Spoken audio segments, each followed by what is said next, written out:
নমস্কার। গ্রামীণ কৃষি শিল্প সমাচার পেজে সবাইকে স্বাগত। শুভ সন্ধ্যা। তো সন্ধ্যাতে আমরা যেহেতু আজকের এই একটি প্রোগ্রাম দেখাবো, এর আগে আমরা ডক্টর সামন্তর সঙ্গে অনেক সময় বসেছি, একান্তে বসে আপনাদের সমস্যার যে সমস্ত রোগের সেই সমস্যার কথাগুলো তুলে ধরেছিলেন।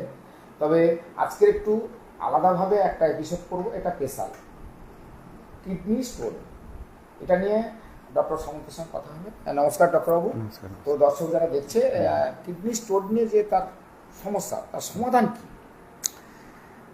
কিডনি স্টোন আমাদের হোমিওপ্যাথিতে বহু মানুষ আসে কিডনি স্টোনের ট্রিটমেন্টের জন্য, কিন্তু আমাদের হোমিওপ্যাথ যারা, তারা যদি কিডনি স্টোনের কারণ কেন কিডনি স্টোন হচ্ছে, তো সেই যদি জেনে তারা যদি ট্রিটমেন্ট দিতে পারে, তাতে করে 100% কেসে কিডনি স্টোনের সাকসেস আমাদের হোমিওপ্যাথিতে সম্ভব।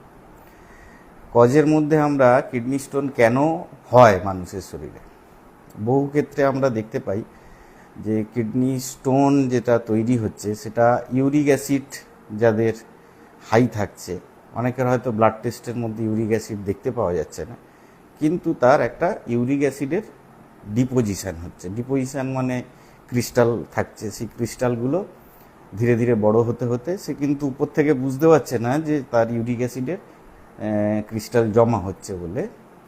যখন ইউরিক অ্যাসিড গাউট যেগুলো হয়, পেইন সিমটম যদি প্রডিউস করে, তখন হয়তো কিছু পেশেন্ট বুঝতে পারে, কিন্তু উইথাউট গাউট সিমটম মানে পেইন সিমটম যদি থাকে, তার ইউরিক অ্যাসিডের ক্রিস্টাল জমা হতে হতে সেটা স্টোন তৈরি করে। এটা হলো একটা কজেস কিডনিতে স্টোন হয়। দ্বিতীয় কজেস থাকে যে ক্যালসিয়ামের ডিপোজিশন হয়।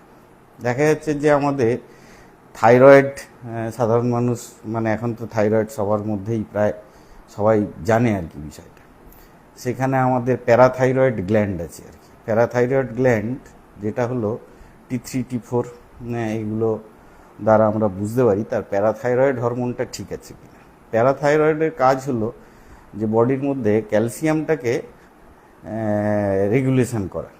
তো যাদের T3 T4 এর প্রবলেম আছে, প্যারাথাইরয়েড গ্ল্যান্ডের প্রবলেম আছে, তাতে দেখা যাচ্ছে যে বডির মধ্যে ক্যালসিয়ামের রেগুলেশন করতে পারছে না। সেক্ষেত্রে হয়তো দেখা যায় যে তার একটা কারণ হয়তো হচ্ছে যে ক্যালসিয়ামের ডিপোজিশন হচ্ছে কিডনির মধ্যে আর কি, এবং সেটাই স্টোন আকারে যাচ্ছে। তো এটা আর একটা কারণ। আরও একটা কারণ হলো যেখানে আমরা দেখা যাচ্ছে যে urinary tract infection. Urinary tract infection বহু পেশেন্টের হয়ে থাকে। তাতে করে দেখা যায় কিছু ব্যাকটেরিয়াল ইনফেকশান তার হয়তো হয়েছে ইউরিনারি ট্র্যাক্টের মধ্যে। তো ব্যাকটেরিয়াল ইনফেকশানের মধ্যে যেমন ইকোলাই, ক্লেপসিলা, প্রোটিয়াস, সিউডোমোনাস, এই সমস্ত ব্যাকটেরিয়াগুলো, তো এগুলো হলো ইউরিনারি ট্র্যাক্ট ইনফেকশান করে আর কি।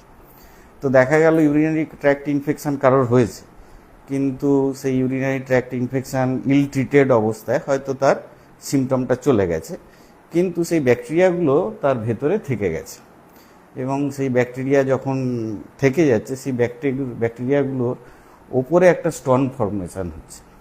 প্রত্যেকটা ব্যাকটেরিয়ার ওপরেই হলো স্টোন। যখন দেখতে পাওয়া যাচ্ছে ম্যাক্সিমাম কেসে এগুলো ব্লাড কালচার করলে ব্যাকটেরিয়াল গ্রোথ আছে কিনা দেখতে পাওয়া যায়। তো যেখানে আমরা কিডনি স্টোনের মাল্টিপল স্টোন দেখতে পাবো, সেক্ষেত্রে ধরে নেওয়া যেতে পারে, তো ব্লাড কালচার করার পরে কনফার্ম হওয়া যায় সেটা, যে এটা কোনো ব্যাকটেরিয়াল ইনফেকশানের জন্য তার স্টোনটা ফর্ম হয়েছে। তো এই তিনটে কারণ ম্যাক্সিমাম আছে যাতে করে হলো কিডনি স্টোন ফর্ম করে। তো আমাদের হোমিওপ্যাথিতে খুব ভালো ভালো ওষুধ আছে যেগুলো স্টোন ব্রেক করে। এমনকি দাঁতের মধ্যে যে অনেকে স্টোন জমে দেখবেন, যে দাঁতের গোড়ায় গোড়ায় হলুদ স্টোন হয়ে যাচ্ছে, তো সেই স্টোনও ব্রেক আমাদের হোমিওপ্যাথিতে সম্ভব আর কি। তো আমার নিজেরই পেশেন্ট আছে, তো নিজের পেশেন্ট মানে 3 মাস ওষুধ খেয়েছে, তার মধ্যে তো 3-এর উপরে তার স্টোন মানে ডিজলভ হয়েছে। বহু ডাক্তার দেখিয়ে এসেছিল আমার কাছে। তো কিডনি স্টোন হোমিওপ্যাথিতে মানে খুব ভালোভাবে চিকিৎসা করা সম্ভব, এবং সেটা হলো বিশ্বাসযোগ্য হয়েই করা যেতে পারে। মানে এ তো ডাক্তারিতে তো বলা যায় না যে 100% পেশেন্টকে একেবারে রিলিফ দেওয়া যাবে, তবে ধরে নিতে পারেন যে ম্যাক্সিমাম কিডনি স্টোন হোমিওপ্যাথিতে হবেই হবে, রিলিভ হবেই হবে। এরকম ধৈর্য ধরতে হবে। একটু তো ধৈর্য, 2-3 মাস, যেটা অপারেটেড কেস, তো অপারেটেড কেসকে তো আপনাকে ধৈর্য ধরতেই হবে। বহু ক্ষেত্রে স্টোনের ডায়ামিটার কম থাকলে জল খেলে হয়ে যাচ্ছে, অ্যালকাসল খেলে হয়ে যাচ্ছে, সেগুলো তো সময় লাগবেই না। কিন্তু যেখানে স্টোন একটু বড় হয়ে যাচ্ছে সেক্ষেত্রে একটু ধৈর্য ধরতে হবে, তবে 2-3 মাস 4 মাসের মধ্যে রেজাল্ট দেখতে পাওয়া যায়। কিন্তু অনেক ক্ষেত্রে দেখা গেছে স্টোন হয়েছে বোঝা গেল, তো সেক্ষেত্রে পেন হয়। হ্যাঁ, পেইন সিমটমটা কখন হচ্ছে না, যখন হলো আমাদের কিডনির স্ট্রাকচারটা বুঝতে হবে। স্ট্রাকচারটা হলো দুদিকে দুটো কিডনি আছে, তারপরে ইউরেটার, তারপর ইউরিনারি ব্লাডার, তারপরে পাস হয়ে যায় স্পঞ্জি পার্ট হোক বা। যখন স্টোনগুলো ইউরেটারের মধ্যে চলে আসে, ইউরেটার ডায়ামিটার অনেক সরু, ঠিক আছে, তো যখন স্টোন ব্রেক হয়ে বা ছোট স্টোন সেটা ইউরেটারের মধ্যে এসে আটকে যায়, তখনই তার পেইন সিমটম আসে। বহু ক্ষেত্রে পেইন সিমটম, বহু ক্ষেত্রে ভমিটিং সিমটম আসে। বোঝা গেল? এটা তার মানে যে তার ভয়ের ব্যাপার এরকম নয়। তার মানে ধরে নিতে হবে ও পজিটিভের দিকে যাচ্ছে, মানে ওর স্টোনটা ইউরিনেটারে চলে এসছে কিডনি থেকে, এবার ইউরিনারি ব্লাডারে আসবে, বেরিয়ে যাবে। যেহেতু ইউরেটারের ডায়ামিটার হলো খুব ন্যারো, তাই ওই স্টোনটা ওই ইউরেটারের মধ্যে আটকে আছে বলে তার পেইন সিমটমটা হচ্ছে। আমাদের হোমিওপ্যাথিতেই আছে, যেমন আমরা যখন স্টোন ব্রেক করি বহু ক্ষেত্রে প্রথমের দিকে সিমটম নাই, পেইন সিমটম, কিন্তু পরবর্তীকালে তার দেখা গেল যখন স্টোন ছোট হয়ে আসছে তখন তার একটা পেইন সিমটম এসছে, তার সাথে ভমিটিং আছে বা উইথাউট ভমিটিংয়েও শুধু পেইন সিমটম থাকতে পারে। তো সেক্ষেত্রে আমাদের ওষুধ আছে, পেনটাকে এই ইউরেটার থেকে ওটাকে ঠেলে বের করার ওষুধের মাধ্যমেই সম্ভব আছে। অনেক ক্ষেত্রে দেখা গেছে রোগীরা আর ধৈর্য ধরতে পারছে না, ধৈর্য, তাদের যে পেনটা হয় সেখানে কিন্তু তারা কিডনি স্টোনের পেইন ওষুধ খাওয়ার পরে, মানে আমাদের ওষুধ খাওয়ার পরে, যেখানে অন্যান্য ওষুধ খেয়ে খাওয়ার পরে তার টাইম লাগবে, আমরা বলছি আধ ঘন্টার মধ্যে কিডনি স্টোনে পেইন কমবে। কিডনি স্টোনের পেইন আধ ঘন্টার মধ্যে কমবে, মানে এর থেকে হোমিওপ্যাথিতেই সম্ভব। এর থেকে ভালো সুখবর আর না, নেই। হ্যাঁ, তবে সমস্ত আমাদের আসলে ডিমেরিটস অনেক আছে। তো আমরা ভাবি কি যে কোনো হোমিওপ্যাথের কাছে ওষুধ খাওয়ার পরে যখন দেখা যায় যে হচ্ছে না, তখন আমরা পুরো হোমিওপ্যাথ সিস্টেমটাকেই হলো দোষারোপ করি যে হোমিওপ্যাথি খেয়েছিলাম হয়নি। কিন্তু এইটা হলো আমাদের ডিমেরিটস, যে সাধারণ মানুষ কোনো একজন হোমিওপ্যাথের কাছ থেকে হোমিওপ্যাথি ওষুধ খেয়েছিল, হয়তো তার হয়নি, বলবে হোমিওপ্যাথি খেয়েছিলাম হয়নি। আর অ্যালোপ্যাথের ক্ষেত্রে একদম বিপরীতটা, তারা বলে দেখা গেল কোনো একটা ডাক্তার দেখিয়েছে, অ্যালোপ্যাথ ডাক্তার, তো বলে অমুক ডাক্তারকে দেখিয়েছি আমার হয়নি, অমুক ডাক্তারকে দেখিয়েছি আমার উপকার হয়নি। বলে না যে অ্যালোপ্যাথ দেখিয়েছি উপকার হয়নি, বলে অমুক ডাক্তারবাবুকে দেখিয়েছিলাম তাতে আমার উপকার হয়নি। আর এখানে যে কোনো হোমিওপ্যাথের কাছ থেকে ওষুধ খাওয়ার পরে বলে হোমিওপ্যাথি খেয়েছিলাম ডাক্তারবাবু হয়নি, কিন্তু বলে না যে অমুক হোমিওপ্যাথি ডাক্তার দেখিয়েছিলাম সেটা খেয়ে আমার হয়নি। এইটা হলো সোসাইটিতে একটা প্যানিক ছড়ানো। হ্যাঁ, এটা সোসাইটির একটা কালচার হয়ে গেছে আর কি। এইটাকে দূর করতে পারলে। তবে স্বাভাবিক ক্ষেত্রে দেখা গেছে যারা রোগী যারা আসেন তারা প্রথমে অনেকটাই এখনকার দিনের ধৈর্য খুব কম।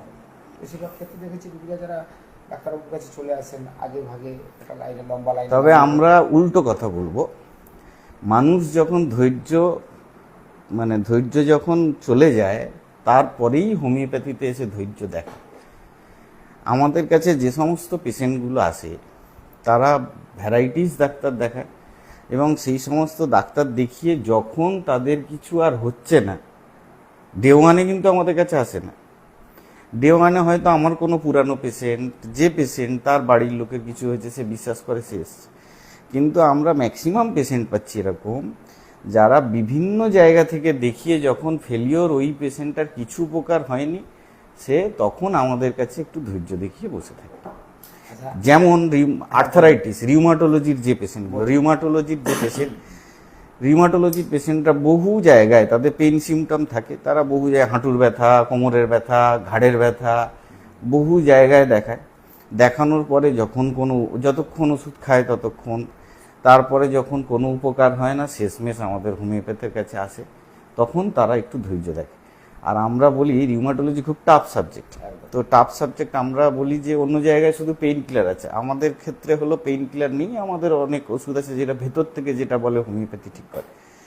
কারোর অস্টিওফাইড হয়ে গেছে, কারোর ডিজেনারেটিভ চেঞ্জেস হচ্ছে, কারোর ফ্লুইড জমে যাচ্ছে, তো এই সমস্ত যেগুলো হচ্ছে, তো সেক্ষেত্রে হলো অন্যদের ট্রিটমেন্ট সেই অর্থে নাই পেইন কিলার বা অন্য কিছু ম্যানেজমেন্ট ছাড়া।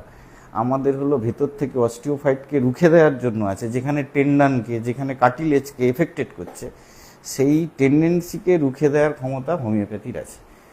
পেশেন্টরা এসে ধৈর্য দেখাচ্ছেও, কারণ তারা ভ্যারাইটিস জায়গায় ঘুরে আসছে। আমার কাছে তো ডে ওয়ানেই আমি বলে দিই পেশেন্টদের, আপনার কাছে এ পর্যন্ত কতজন? বহু পেশেন্ট আছে আমার কাছে, রিউমাটোলজির বহু পেশেন্ট আছে। তো আমি প্রথমেই বলে দিয়ে থাকি, যদি তাড়াহুড়ো করেন আমাকে দেখিয়ে লাভ নেই, আপনারা অন্য কোথাও দেখান। কিডনি স্টোন আমার কাছে অনেকগুলো পেশেন্ট আছে, তার মধ্যে তো রেজাল্টেড পেশেন্টও আছে আমার কাছে। হ্যাঁ, রেজাল্টেড পেশেন্টও আছে, যেগুলো হলো 2-3 মাসে তারা রিলিফ পেয়েছে, এরকম পেশেন্টও আমার কাছে আছে। কিন্তু কজ জানতে হবে এবং কজকে অ্যাড্রেস করতে হবে। কজকে অ্যাড্রেস করতে পারলে কিডনি স্টোন যাবেই যাবে। এখনো দর্শক দেখছে, বলছি যারা দর্শক দেখছেন, ডক্টর সামন্ত বহু ক্ষেত্রে দেখবেন যে বহু কিডনি স্টোনের অপারেটিভ কেস আছে। একবার অপারেশন হয়েছে, এমনকি 2বার অপারেশন হয়েছে, তারপরেও তার স্টোন ডেভেলপ করছে। 2বার কিডনি স্টোন অপারেশন হয়ে গেছে, তারপরেও তার স্টোন ডেভেলপ করছে। একটা জায়গায় যখন কাটা হয় ডাক্তারবাবু, একটা চামড়া কেটে ওখান থেকে স্টোন বের করানো, এই পদ্ধতিটা এখন ইদানিংকালে কি বন্ধ হয়েছে আপনাদের চিকিৎসার দ্বারা?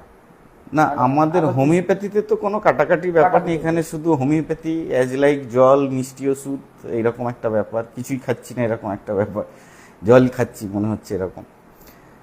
তো বহু ক্ষেত্রে যে স্টোন 2বার কাটা হওয়ার পরেও আবার স্টোন ডেভেলপ হয়েছে, কারণ কি না, তার কজকে অ্যাড্রেস না করে শুধু স্টোনটাকে রিমুভ করা হয়েছে, কিন্তু তার বডির মধ্যে যে কারণে স্টোন ডেভেলপ করছিল সেই কারণটাকে যেহেতু বন্ধ করা যায়নি, তাই তার আবার পুনরায়, যেটা হোমিওপ্যাথিতে কিন্তু স্টোন যখন রিলিফ পাবে ওর সাথে সাথে হলো ওর যে টেন্ডেন্সি, সে ইউরিক অ্যাসিড হতে পারে, সেটা থাইরয়েড গ্ল্যান্ডের প্রবলেম হতে পারে, প্যারাথাইরয়েডের প্রবলেম, বা ব্যাকটেরিয়াল কোনো ইনফেকশন থেকে তার হতে পারে, রোগটাকে একেবারে সেটা হলো, আর টেন্ডেন্সিটাও কেটে যাবে।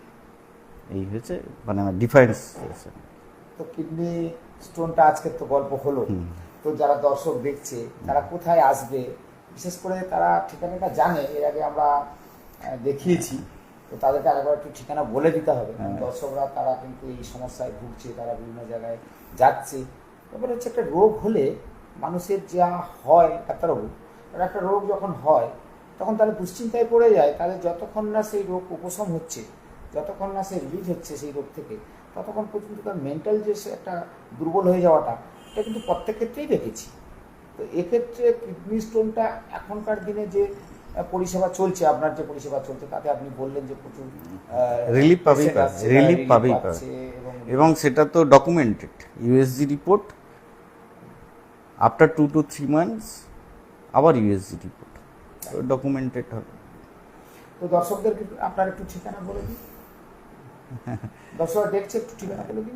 ঠিকানা কাকদ্বীপ কলেজ মোড়, কৃষি দপ্তর অফিস জিজ্ঞেস করলে, সরকারি যে কৃষি দপ্তর অফিস জিজ্ঞেস করলে, কৃষি দপ্তর অফিসের পাশে মডার্ন হোমিওপ্যাথি ক্লিনিক বলে ডক্টর এস সামন্তর সঙ্গে এতক্ষণ কথা হলো। আজকে কিডনি স্টোন নিয়ে একটা স্পেশাল এপিসোড আপনাদের কাছে তুলে ধরলাম। যারা দর্শক দেখছেন তাদেরকে বলবো যে ধৈর্য আপনাকে ধরতে হবে, আর এইভাবেই চিকিৎসা করলে আগামী দিনে রোগ যেহেতু উপশম হবে, রোগ নিরাময় হবে, সেক্ষেত্রে আপনারা অনেক ক্ষেত্রে দেখা গেছে অনেকটাই বিচলিত হয়ে পড়েন। সেখানে বিচলিত হওয়ার কিছু নেই। ডক্টর এস সামন্ত যা বললেন সেক্ষেত্রে আপনারা যোগাযোগ করুন, আসুন, এসে আপনারা চিকিৎসা করুন এবং রোগকে নির্মূল করুন। সবাই ভালো থাকবেন, সবাইকে বলবো নমস্কার।